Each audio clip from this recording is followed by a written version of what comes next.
There are so many genres to metal at the moment. There have been for many years.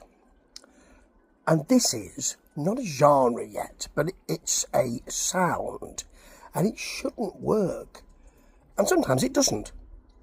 This is Flight of Icarus, not the Iron Maiden track. I'm not going to do a podcast about that. You all know that. This is the band who say they have moments of Roxette and a sort of tasteful Heart or Starship basis.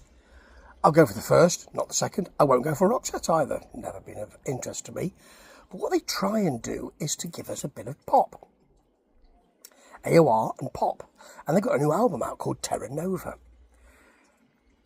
And I don't know if it works, but I've got a strange feeling that it blooming well does. What they do is, because they've got a big metallic feel as well on this title track, with some thin synths, which are so thin, they really need a good meal, because they're not serving anybody with their thinness. It's kind of like a folky vocal, and quite a lot of this is a folky vocal with a quieter version. It's as if it's lilting for you. Now, God Bless has more of a radio rock feel, and it's simply, we're just going to go to the radio here, and it should garner some really big playlist action, I would have thought. But the rock and folk tightness of To the Sun and Back Again, it's a hybrid. It's as if Fairport Convention at their rockiest put on a bullet belt and some studded wristbands and started doing that. It's a bit like that. It's a bit like Ian Anderson if he joined Slayer, that sort of thing, which I know you're all thinking of now, and quite right too. But there's a lot of rock ballad stuff in here. Well, not a lot, but when they do it, as in Lost Highway, it really works.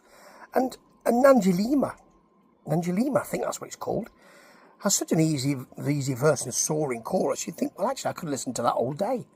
I don't know whether it's a sound they've developed, and it's developed organically, or whether they've thought, we'll do that and we'll put that with that. Both of those have reason to be.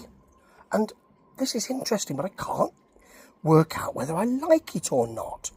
Whether I do, though, or whether I don't, I suspect it's going to be heard quite a lot in the August sort of period. Ta-ta.